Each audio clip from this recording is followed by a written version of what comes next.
Senate और कौमी assembly के अपोजिशन लीडर्स नाअहल करार। 9 अरकान असम्बली और सेनेटर्स को डी-सीट कर दिया गया। इंसदाद दहशतगर्दी अदालतों से सजाओं के बाद इलेक्शन कमीशन ने नोटिफिकेशन जारी कर दिया। नाअहल होने वालों में शबली फराज, उमर अयूब, राय हैदर अली, साहबजादा हामिद रजा, हसन नवाज, जत्ताज गुल शामिल हैं। अंसर इकबाल, जुनेद अफजल, राय मोहम्मद मुर्तज़ा इकबाल को भी डी-सीट कर दिया गया। इलेक्शन कमीशन ने 5 अरकान कौमी असम्बली, 3 अरकान पंजाब असम्बली और 1 सेनेटर को नाअहल करार दिया गया।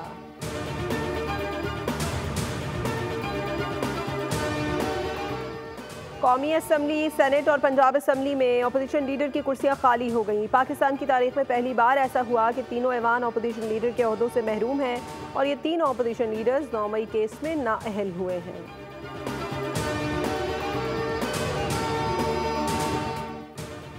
अमरीकी सदर डोनाल्ड ट्रंप का भारत पर मजीद टैरिफ आइंदा 24 घंटे में लगाने का ऐलान। कहा, भारत के मौजूदा 25% टैरिफ में मजीद इजाफा करेंगे। भारत न सिर्फ रूसी तेल खरीद रहा है बल्कि फरोख्त भी कर रहा है।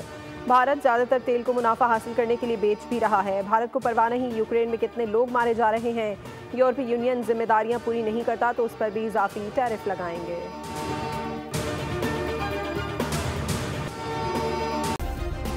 सब्सक्राइब करें और बेल दबाएं ताकि कोई खबर रह न जाए।